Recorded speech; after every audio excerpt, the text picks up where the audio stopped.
Langton, we thank you all for being here. And Reverend Jones, we have to start with you because, frankly, you have ignited a firestorm. You have insulted millions of people around the world and here in Metro Detroit. What are you trying to do and why here? Yeah, we are going to continue to try to raise awareness around America, around the world. As you might be aware of, I spent 30 years as a missionary in Europe. During that time, I saw the growth of radical Islam. What we are trying to do is raise an awareness of jihad, of Sharia. We are trying to raise that awareness here in America. As we have said many times, we have come here to Dearborn in the spirit of peace. We are not demonstrating against the rights of Muslims. We are not demonstrating against the mosque there. We are not demonstrating against the Quran. The Muslims in this country, if they have come here legally, if they have been born here, if they've converted to Islam, then they are of course welcome here. The only thing that we ask is that they honor and obey and submit to the Constitution of the United States. If they are willing to do that, then our message to them is one of welcome. If they have come here with a secret hidden agenda, which is definitely possible, we have seen that in Europe. Muslim leaders here in America have spoken out, so that they would like to have Sharia be a governing force in certain domestic issues, then our message is to them that they are not welcome. If they have come here, as I said, to honor and obey, submit to the Constitution of the United States, then that is fine. We are just concerned about that radical element. We are concerned about jihad, and we are concerned about Sharia. Imam Quzweini, you lead the largest mosque in North America. What do you want Terry Jones to know about Islam? Well, first of all, I would like to ask Pastor Terry Jones to define for us what does he mean when he speaks about the Sharia. Well, what I actually mean, I'm talking about any form of government. Whether it be Sharia, my knowledge of that is, of course, somewhat limited, but I do realize that it is a very brutal form of punishment. It involves stoning, it involves other very cruel forms of punishment. But it not only has to do with Sharia, whether it be any other religion that has a governmental force adapted to it, connected to it, then of course we are against that. We believe that the United States can only be governed by the Constitution. As I said, I spent 30 years in Europe. I traveled around the world. I have seen and believe that the United States of America is the greatest country in the world. But it is only great because we have the Constitution. I don't think. And one of the very aspects of that Constitution is the freedom of speech. But I don't think that the Imam would disagree with you. No, definitely. Yeah, then of course we have no problem. So why then this problem, Pastor Terry Jones? Why all this commotion you're causing in the world, in Florida? You burned the Quran 3 weeks ago. And of course you live in a free country and you're entitled to your opinion and every action you do. But for someone who calls himself a pastor, someone who speaks in the name of Jesus, Jesus was a great messenger who asked his followers to embrace others, to love his enemies. And I think someone who calls himself pastor, I don't think you have moral grounds to burn a divine book that respects and glorifies Jesus whom you speak in his name. If you read the Quran that you burned 3 weeks ago or 1 month ago, you will find out easily, you will find out that almost in every page in the Quran, there is a verse in the Quran glorifying Jesus. So I think what you did 3 weeks ago was an insult against Jesus, against your own faith. Because if you really believe in Jesus, then the Quran glorifies Jesus. So when you burn the Quran, you're insulting Jesus. You're insulting Christianity. Let's look at Sharia law as we understand it. Here's the definition based on the Quran that lays down certain duties and penalties for Muslims. But it's much more than that, Imam. Well, I think what Pastor Jones needs to know, he needs to get educated on the meaning of the words he is talking about. It seems that he is well misinformed about things he has been talking about without having an accurate understanding of them. Well, Reverend, have you ever read the Quran? I have read parts of the Quran. But there is no doubt, I have never claimed to be an expert on the Quran, but there are experts all around the world who definitely have the same opinion. Well, here's an expert right here, right next to you. That the Quran can at times lead to violent terrorist activities, but that's not the point. The point is I am making a statement. I am warning against Sharia and against jihad. That is a very, very valid point.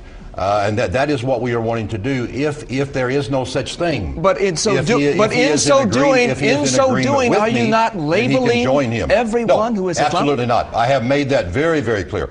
Very clear. We have talked before. I have made it very clear that there are probably millions of Muslims who are peaceful, who do not desire that. But there is a radical element of Islam that cannot be denied. We are not saying he is radical.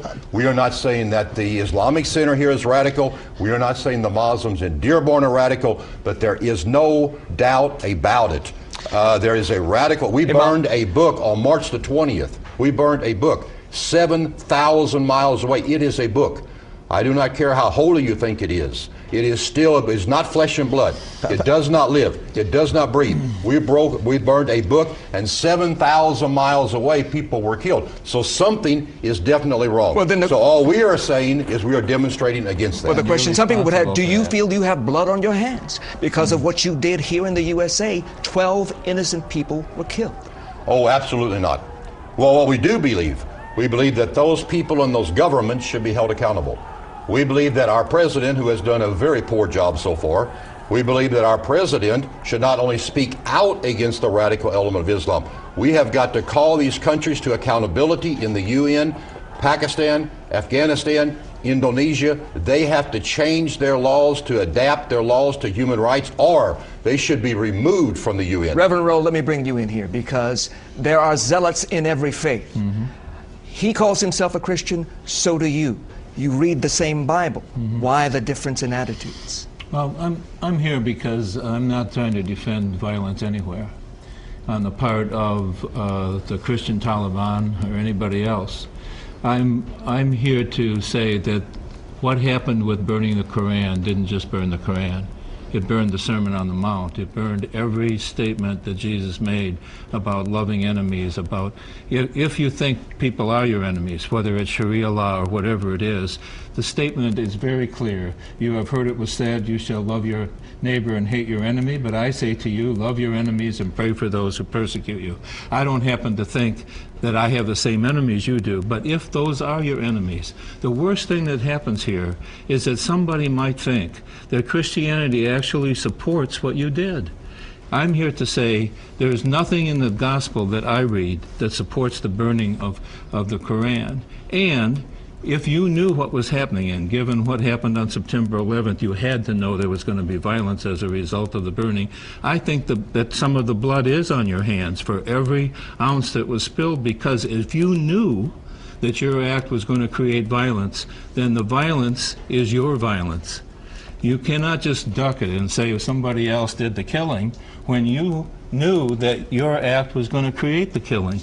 So I think, first of all, we have to say, I don't own your version of Christianity at all. And I think that, in fact, you burnt a whole lot more than the Quran. I think you burnt every statement of Jesus Christ about nonviolence. We just came out of Holy Week, in which Jesus walked into a very violent city on a donkey in peace. And the peaceful Jesus that I know would never have done what you did.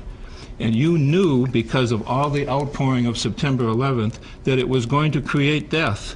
And I think that death is on your That's hands. an important question. If you call yourself a Christian, would Jesus Christ have done what you did? Well, I think for one thing, we're definitely getting sidetracked, and another thing, I think definitely that he would. In Acts 19:19, we see very clearly people converted to Christianity. They brought books that they felt were dangerous. They brought magic books worth great sums of money, and they burned them. We see Jesus went into the temple, threw out the money changers. We see every time in the Old Testament that a new king, a godly king, came into place, he went down and tore down the high places. But I think we're missing the point. We are here in Dearborn not to burn the Quran. We are not here to discuss the burning of the Quran. We are here to send a very clear message to the radical element of Islam. That is our message. Just a few months ago, we talk about burning of the Quran, and then there's violence. Burn the Quran. Radical Islam does not need an excuse. Coptic Christians came out of their churches after a service, and they were just simply killed.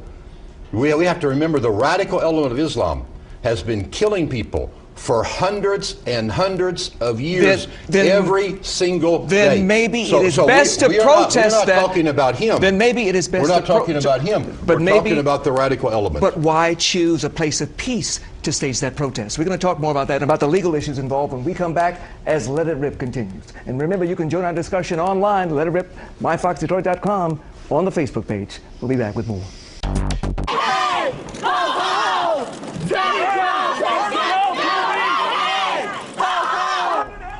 Angry protesters chanting that Pastor Terry Jones should go back to Florida and not go through with his planned demonstration tomorrow in Dearborn. But those protesters will not decide the issue.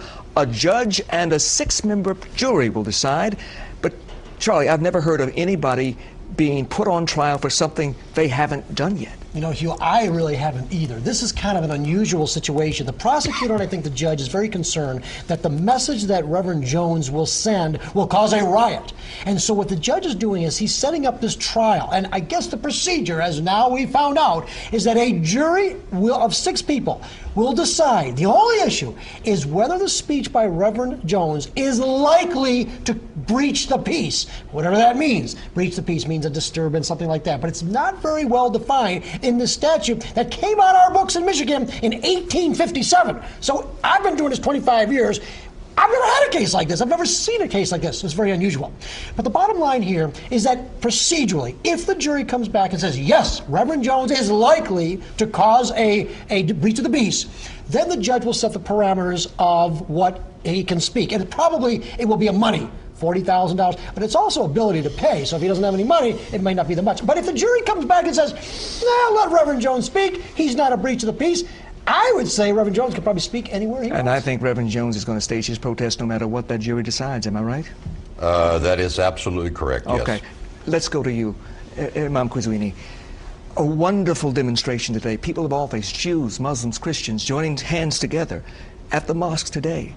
And yet there are many Americans who fear Islam and what it represents.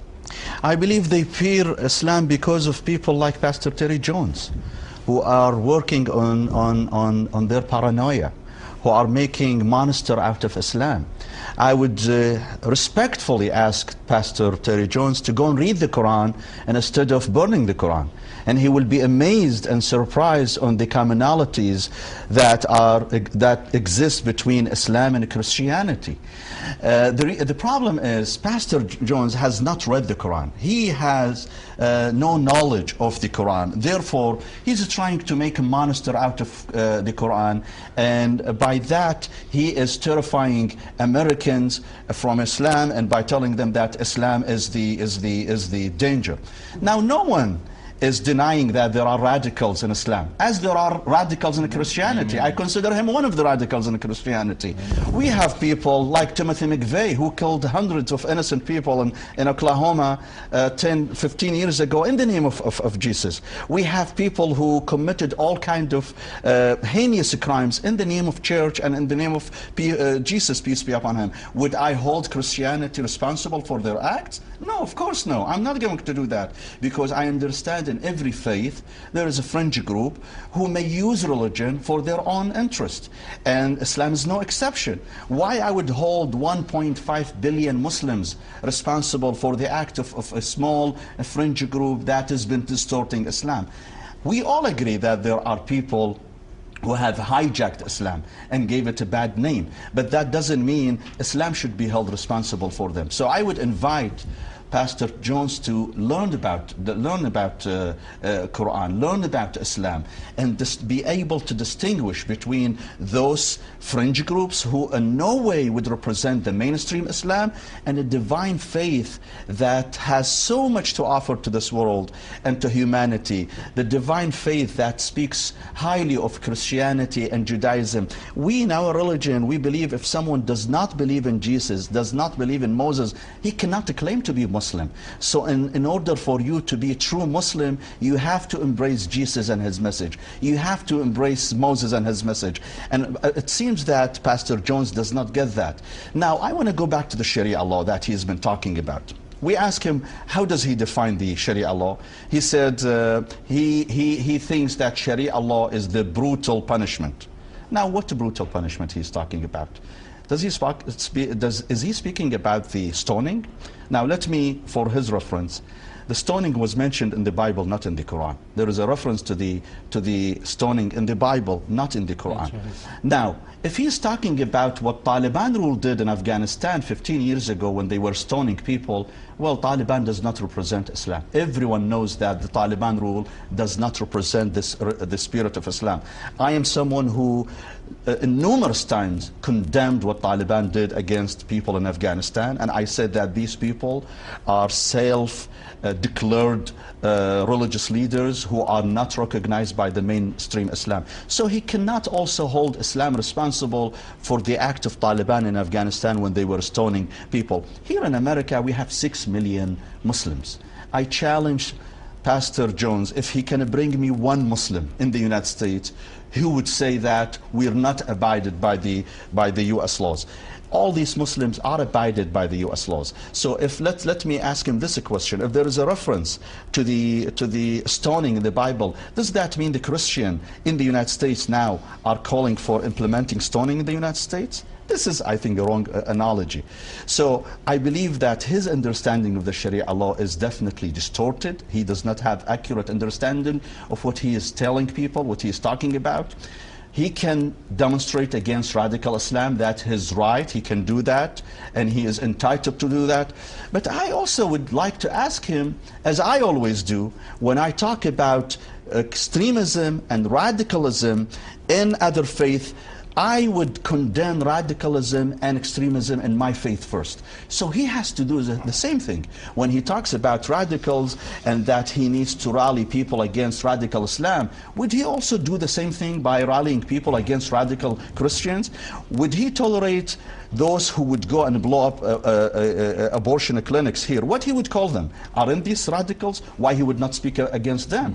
Why he chose to be silent about those radicals who call themselves Christians, but he only chose to attack those who call themselves radicals in Islam? So I think this is double standard, and someone who calls himself pastor, a religious leader, he has to take the higher ground. Let me ask both of you, what do you call someone who straps a bomb to himself to kill innocent people? Do you call them martyrs, or do you call them killers? I call them murderer. The Quran called these people murderer. The Quran that Pastor Terry Jones burned 3 weeks ago calls these people murderer. And the Quran is very clear that if you kill one innocent person, you will be viewed by God as if you have killed the entire mankind. So of course someone who kills other innocent people, he is viewed as a murderer in the eyes of God. And by the way, I would like to take this opportunity to condemn the killings that took place in Afghanistan 3 weeks ago when Pastor Terry Jones burned the Quran. But I want to say one thing. When Pastor Terry Jones burned the Quran, those who committed that crime, and I unequivocally condemn that attack, it was carried out by lunatic Muslims. These people are not normal people. These people were lunatics. But who pushed them to do that? Someone who calls himself pastor, someone who calls himself a religious leader. He pushed them to do that. So yes, I agree that there is blood on his hand for pushing these lunatics to kill those innocent people at the United Nations headquarters in Afghanistan. And I hold him also partially responsible for these killings. Right. Okay. Reverend Jones, your response. Yeah, sure. Since 9/11, there's been over 17,000 successful terrorist attacks. I mean, to hold us responsible for what someone does 7,000 miles away is totally ridiculous. You can see that in our own American history. In recent history, we had the movement by Martin Luther King Jr. During that movement, many people were killed, but nobody would say it was Martin Luther King Jr.'s fault. I think that the imam, I think the problem there is that they talk the talk, but they don't walk the walk. In other words, they talk all this peace, but see, there's really no proof of that. Because like as he said, in America right now you have 7 million, you have 9 million. So of course here in America, as long as they are in the minority, of course, what are they going to say? We want to rise up, we want to take over, Islam means submission, world domination. Is that what they're going to say? He's not saying that. I didn't say did. I said they. Is that what they're going to say? No. You look at Muslim-dominated countries. See, it's not important. It's not important what a minority says in a country, as long as that minority is a minority. It is important what you're that. a minority wait a and you're speaking and no one has stopped you. Muslims can do the same. It is important what a minority does when it becomes a majority. How does it then treat the minority under them? And in Islam-dominated countries, in Quran-dominated countries, we do not see this peace, peace, peace. But is this what you are doing the way to treat minorities in this country? I'm not so sure it is. We'll be back with more of this discussion. Still to come on Let It Rip. It's time to hear from you, the Fox 2 viewers. This is a very emotional issue for so many people. We're going to read some of your comments when Let It Rip continues.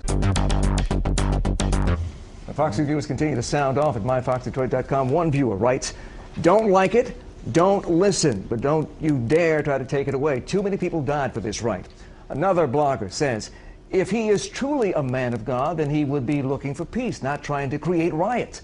Go back to Florida. We don't want it here." Fox 2 viewer Marie says, "It is nothing but a publicity hound. Jones is ignorant about how culturally and religiously diverse our area is." Alicia King writes, "I'm a Christian woman, but I would not burn their holy book, just as I would not want mine burned. There is something called respect. This man comes to Michigan to stir up trouble, and the kind of trouble that has severe consequences." Reverend Rowe, you heard Reverend Jones compare himself to Martin Luther King. Yeah, I think it's blasphemy. I think it's an absolute lie, and it's a lie on Jesus and not just on Martin Luther King and what he died for. He was nonviolent. The act of burning the Quran was a violent act. He can't duck that. The people who died, and he knew that that violence was going to happen. I think the blood is on his hands. And for him to even say the word Martin Luther King and the nonviolent movement that had to do with Martin Luther King is simply blasphemy. And, you know, it's Islamophobia. It's just right up there with racism. I tell you, this man is lying about Christianity, he's lying about Martin Luther King, and he's lying about Islam. He's not just burning the Quran, he burned the Sermon on the Mount. He burned everything I believe in when he did that, and everything that Imam believes in, and everything that Judaism believes in. And he sits here trying to protect us from a force that doesn't exist. Can you name one neighborhood in this city or in this country that is Sharia law? Can you name one person who is under Sharia law? I can't, and he can't either. He has created a fear that has nothing to be afraid of, and so that he can get attention. And we're here because the media is going to cover it, whether we're here or not. Tomorrow, though, no matter what the message is, let him sink his own ship if he's so bad. Should he be able to speak tomorrow? That's the issue for the judge. Nobody is saying that he can't speak. All we're saying him. is that what he's saying is a lie. Okay, but here's the thing. You can settle this night now. On Let It Rip, you can agree to tomorrow go into the mosque, join hands with the imam and the people there, and to rally for peace. He'll never do Will that. you try to do that? Of course he instead of denouncing Islam tomorrow? How could he finally do that? No, we will not. But we can invite him to come and join us against terrorism, against the radical element, against whatever he wants to call it. He can come and join us because he is the imam is against terrorism. Oh, good that he can come. Why and are you at a place of peace? We thank you protesting something that doesn't exist. We thank you all for being here. We thank you for your insights, and we thank you for watching. As always, this man is insane. We thank you for watching this edition of Let It Rip.